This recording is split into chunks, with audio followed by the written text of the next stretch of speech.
Paul Keating. Paul, just for a couple of seconds, I want you to be Jack Kennedy.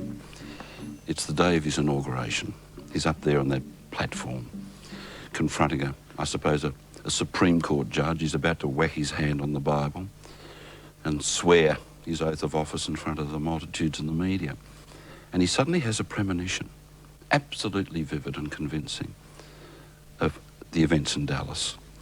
He knows that that's going to be the price he pays for his presidency. Do you think he continues with the oath, or does he say, see you later, go back to the family compound and play touch football with his brothers? I think he'd be the kind to take the risk. I mean, were he to know for sure, then, of course, you'd turn your back on it all. But to be not 100% sure would be worth taking the risk. I'd say he'd take the risk. Would every politician take the risk? Every, top banana?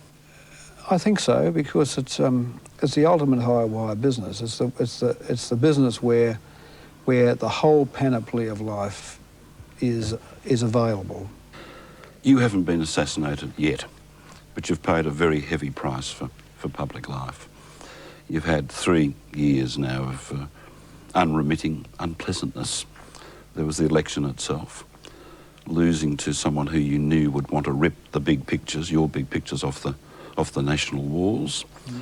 You had the gossip wars, which were quite extraordinary, the failure of the marriage, and 60 Minutes going for you. Now, this is not a program that's usually regarded as being particularly kosher when it comes to journalistic analysis.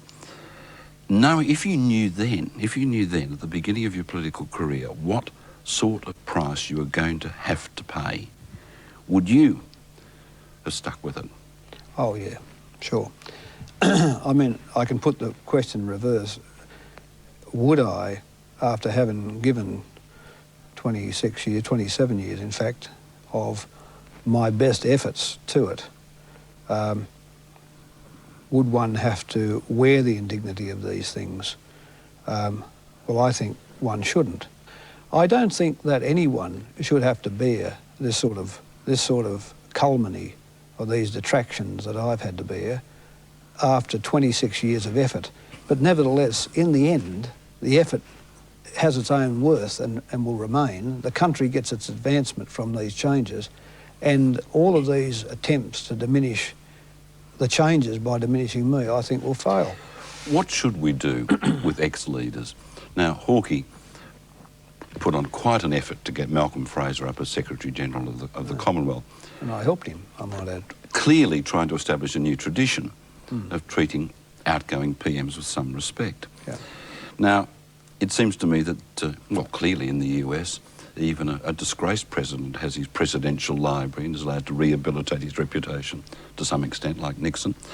Or if he's a mediocrity or deemed to be one, like Carter, he can go out into the world and do good works. But we treat ex-prime ministers as totally irrelevant. Shouldn't we, in fact, use them, employ their skills in, say, the diplomatic service, giving them, say, ambassadorial postings? I don't know. Then you'd have to represent the government of the day, and you mightn't want to. I still have most of the access I had throughout the world, in Asia in particular, that I had as Prime Minister. So I can sort of keep abreast of the subjects I'm interested in that respect. I'm not really... I think if you're out of office, you're out of office. I don't think that former Prime Ministers have to be feted or looked up to, but I don't think they have to be attacked mercilessly and unfairly. I mean, I don't think anyone should have to bear that. But beyond that, I don't believe that the country owes any of us for the privilege of having been Prime Minister or the right to be able to do these things. Only certain categories of politicians are pursued. Now, in the Labor area, I would think that Whitlam copped it a bit with the Sankey case. Rann was pursued for a while, and you? Well, they were pursued mightily. I mean, Whitlam was pursued, Connor and Cairns, by the Liberals for 3 years after 1975, and they had to defend themselves at their own expense until Malcolm Fraser put a stop to it. But what I'm suggesting, Paul, is that certain types of politicians are singled out for this treatment. Well, it's not enough to be a premier Yeah. or a prime minister. You've got to antagonise them in some way as a person. Yeah, I think you've got to be, if you've done them electoral damage, that is the principal cardinal sin. The second thing is, if you actually stand for something ideologically different, philosophically different, they're for you. Who bothers to chase their predecessor in private life?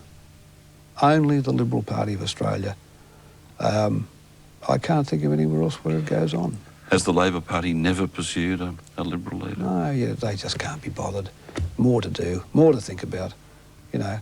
Yes, that's not a bad motto. More to do, more to think about. More to think about, rather than chasing somebody, you know. That'd be a good epitaph for you, wouldn't it? Chiselled on the stone out in some Catholic section of a suburban cemetery. More to do, more to think of. Maybe, yeah. Well, there's always something on, isn't there? Look, let's try this another way. We've laughed about the political analysis of Tony Benn, who says that every politician in the world, irrespective of party, irrespective of political system, can be put into one of three categories: fixers, straight men, or Maddies.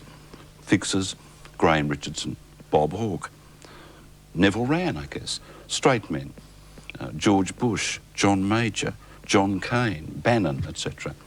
Maddies, Reagan, Thatcher, Kennett, Keating. Now, when I first described you as a Maddie in a newspaper column, you weren't in the slightest insulted. You thought that was right. I took it as a compliment, yeah. Why? Well, I think that, I mean, we're only on the stage a certain time. We are possessed of the wish to do good works. We generally aim for the higher things. We know what we want and we go after it.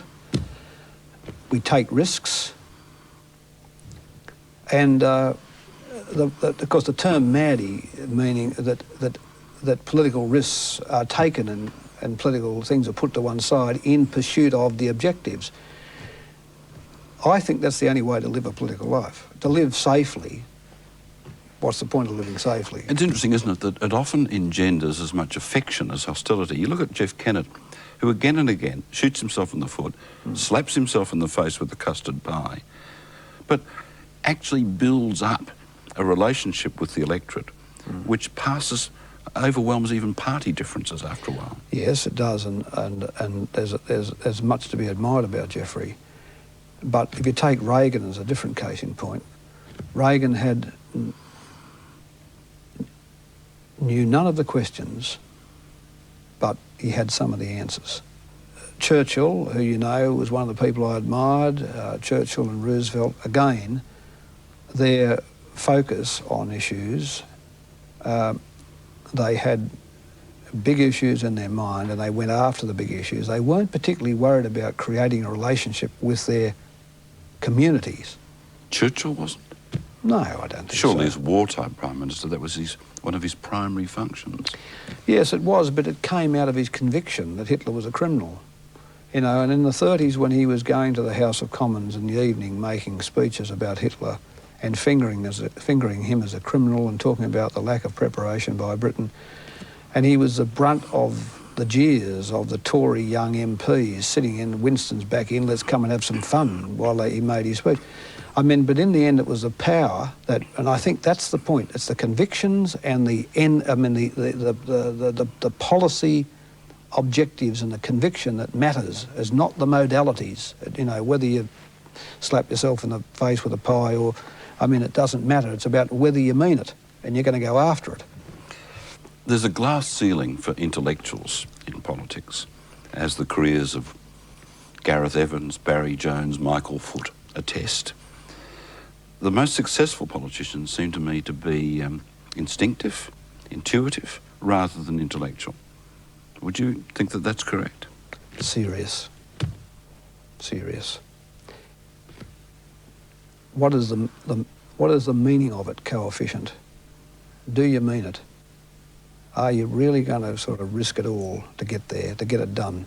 I think that's the thing. That is the seriousness, getting the sort of policy coordinates right, all the time getting the coordinates right as one moves through the task, so that the task get actually done, achieved. But you're still suggesting that focus is more important than intellect, for example. Oh, absolutely. Intellect, but what do we call intellect? I mean, this is all this nonsense about intellects and intellectualism. I mean, perhaps the most intellectual of these people are the ones that have actually got the focus right because they've intellectualised about it. You know, I mean, I just mentioned Churchill. I mean, intellectualising about the Nazis.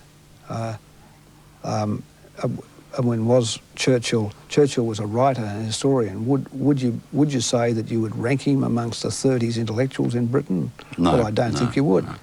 But he was the most powerful, and he mattered most. You know. You are not Churchillian in that you're an autodidact. You're self-educated pretty largely, aren't you? So was he. Not that I'm a Churchillian, that's true, but so was he. Academics not significant in politics?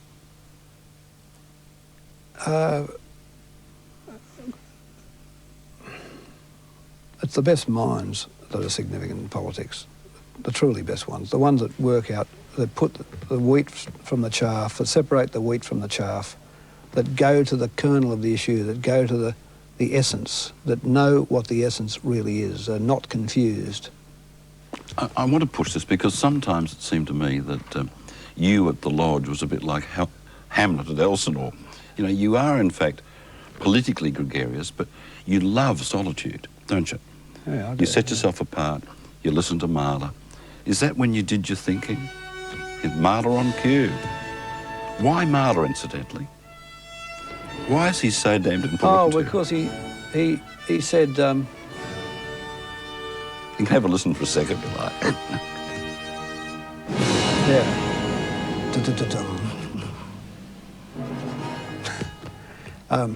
Well, he said, I try and address the most important things in life. Why we are here, and will we have an eternal existence? That's not the sole reason I like Mahler. They're a bit bigger music. than party policy, aren't they? Yeah, Those two, and I think he, you know, anyone who's interested in his work thinks that did drive him, you know. And he said when he'd finished the second symphony, the Resurrection Symphony, that is this notion of the sublime, you know, we use the word sublime, subliminal, below the limit. He convinced himself that he'd crossed it, that as you got to the penultimate part of the symphony and the final phases of it, that he'd actually made the shift. You know, he discovered it. He crossed over. And I think that in this, you know, this emotional experience people have with the arts, I think the only emotional experience you can have, really, with the arts, when one has it, you know, whether it's in the Second Symphony of Mahler or wherever, it does something to you. You know, it does something the way you think. It's almost more important to you than religion, music, isn't it? Well, I mean, I know you're notionally Roman Catholic. Yeah, well, I know. I am. And I'm more than notionally, very much more than notionally. But I think music is the greatest of the arts. Now, who am I to say? It's only my opinion. But I think it is more emotional, a more emotional medium than writing or than pictures or than art. Mahler asked whether we survived death. Do you ask yourself that? Oh, yeah. I think everyone does, don't they? Have you come to a tentative conclusion? Well, this is where my Catholicism, I think, matters. And I think I definitely answer in the affirmative, you see. No doubt. You have this strong sense. Oh, everyone's got to have a doubt, but I think, that's what I think. Has religion helped you cope with your problems in the last few years? I think it does, by virtue of the way you are set up, the way you think. But I think the arts and music, these sort of things, they give you the sense of something greater. You know, they give you that sense of excitement. A sense of the numinous. Yeah, that's right. That's that sense of creativity, of that imagination, that excitement that you don't get out of a briefing paper. You know, that you don't get out That will come as a great shock to bureaucrats to think out of a that textbook or something. You know, I mean, that I don't think that one can try and do big things, attend to big matters with a miserable heart. You know, So you need an inner life for a public life? How should I say it? Always that mushrooming sense of something bigger. You know, that thing that lifts you up. You know? That excites you. That lets you know that there are really no limits. You can just keep on pushing the envelope, keep on pushing it out. You know. Well, that's a very important part of your psychology. You're into personal advancement. There's always been an attitude, and in fact you express it from time to time, master and move on. How do you master and move on for the rest of your life? The only reward, true reward in a public life is not the AA or the AC or some other bauble, some other pathetic little Because I noticed your lapel is nude. I don't believe in pathetic little badges given to you by some committee. I mean, the only reward in a public life is the obvious and material advancement of the country. And in the end, when you walk away and it's better, that's what it really was ever only about. But it can't be about you, you see. You are only the agent in this, you understand? It's not the attachment to you, you are only the agent. Go back to Kennedy's inauguration. He's up there, hand on Bible, and his father is standing nearby, who has in fact fought and planned and plotted indeed for his son's triumph. When you became Prime Minister, Matt, your dad, wasn't there. Was that a huge hurt for you? Well, yes, I would very much have liked my father to have been around. He thought I would become Prime Minister, by the way. That's he would say that, wouldn't he? Very few fathers say that, Paul, I have to tell you. My mother lived to see it. My grandmother, who probably invested more in me than anybody, didn't. Of course, my children have, etc.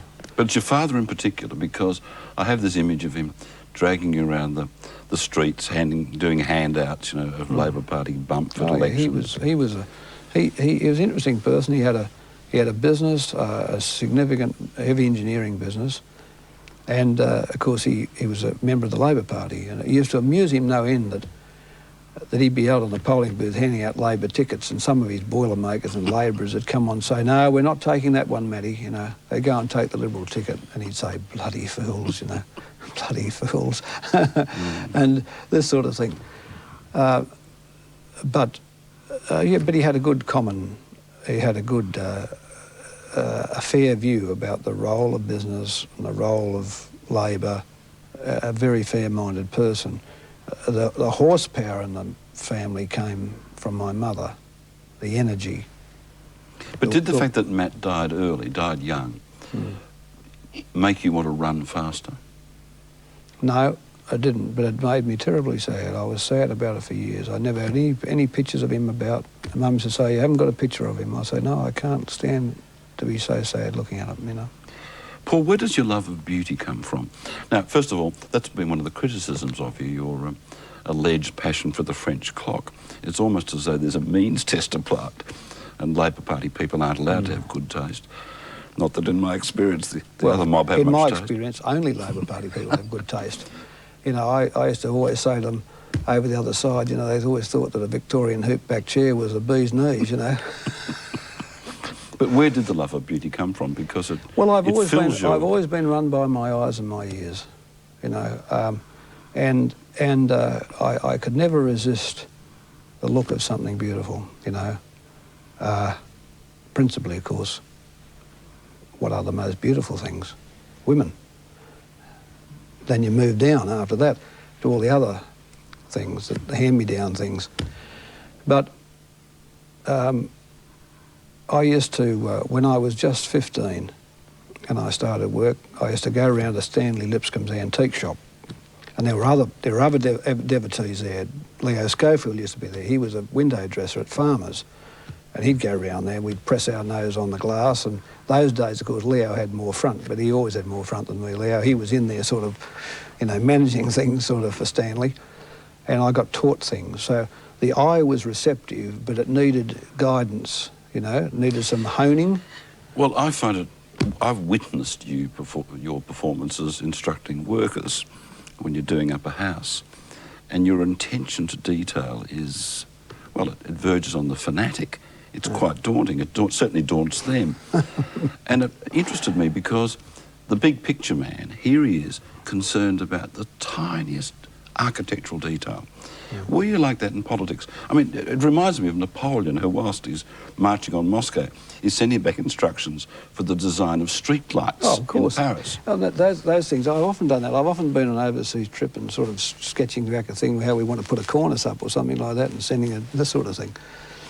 Now, I was talking about politics. When you were doing the big picture, were you also looking at the miniatures? Oh, yes. I don't really think that you can get the big picture done without having all the bits of the matrix in place. You know, I mean, I would sit back after a cabinet meeting and wait till the note takers wrote the draft decision. Everyone else, a lot of the people would be gone home, and I'd sit there because I know that at 9 o'clock that thing would, that decision would go out to departments, and if it was wrong, I'd never recover it, you know. I'd never get it back. So I'd sit there and see what the words were, you know. And if I didn't think they were, if there was a nuance there that were, I wouldn't do this so often, but if there were nuances there I knew that were important, singularly important to all of this, that unless the note takers picked them up, then we wouldn't have the decision written properly, you see. And I think you can't accomplish a big thing without the detail. I mean, if you look at some of the greatest buildings, for instance, you know, just those, the light changes to the fenestration, you know, the shading, the engaged pilasters, you know, the micro millimetres of shifts, the little sunken panels. I mean, it's what makes, when the eye picks up so much that when you run your eye across it, what makes it great is all of that, is all of the detail, you know. You seem to think that your place in history has to do with, say, relations with Asia or deregulation. I think this is a misread. I think that in 20, 30 years' time, when kids are studying Australian history, it'll be what you did with Mabo. Now, that was forced on you. That wasn't something you went out looking for. In fact, I remember a phone conversation. The High Court judges have chucked this bloody thing out the door, shut the door, and now I've got to deal with it. But that really, I think, was you at your best, macro and micro. Much of what Aboriginal Australia is about land. And we, through the pass on legislative land rights, we ran into opposition from Western Australia and we chucked it in. Somehow I knew it would always come my way. I used to say to some close around me, you know, in the end, Aboriginal land rights will end up coming to me. They're going to find me. I always felt that. So you were prepared for it? Yeah, I tried to understand, perhaps inadequately, but tried to understand what it meant and how it could be coped with, and the fanaticism that Europeans have for property, how you deal with the two things. The hard jobs tend to come to the ones willing to take them, you know what I mean? In other words, they seek you out. And I always thought that this thing, the most intractable problem, I mean, how do we make reparations? How do we acknowledge what's happened? You know, how do we make amends? How do we put what's able to be put right? Isn't it astonishing that our Aboriginal leadership is free of hatred? Don't you think? I find it extraordinary. Well, yes, but it's extraordinary, but it's always true that the ones who have lost the most, the ones who have had the most unfair penalties put upon them, are the ones with the biggest spirit. Like the Jews, for example. Yeah, like the Jews. but isn't, I mean, I remember John Olsen, the painter, said, in giving out one of these creative fellowships we established, he started out, he said, well, I'm very glad to be here, he said. He said, look, I think life boils down to two categories of people, lovers and others, and who wants to be one of the others, you see? And I think that's right. So not only you're a Maddie, you're a lover. Lovers and others. Is there a political parallel to sort of post-coital depression?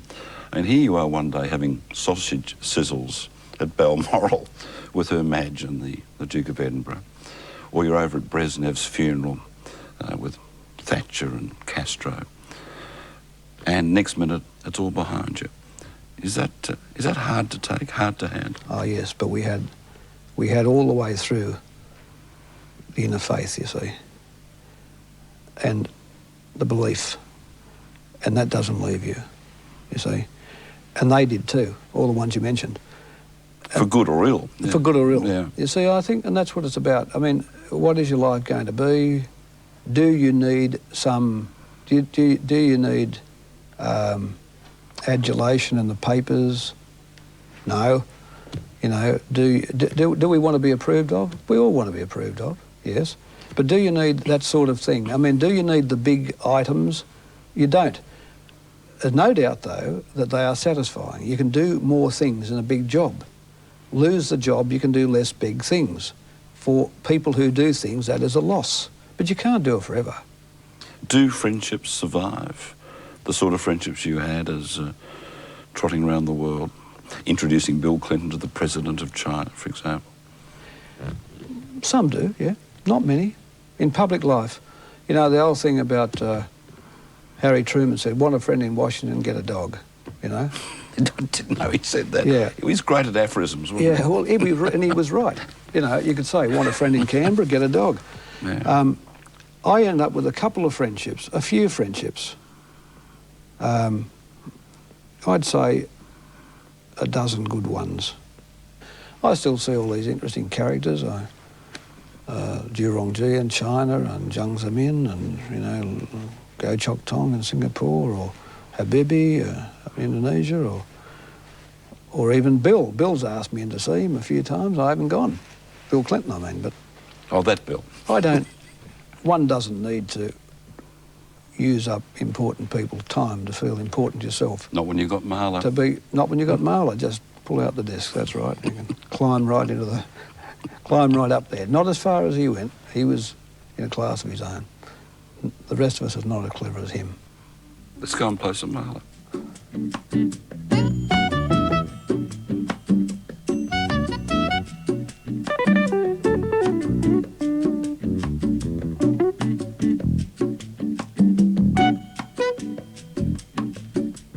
Next week, Fran Kelly's joined by author Helen Garner when Two Shot returns. Coming up, a Queen is crowned.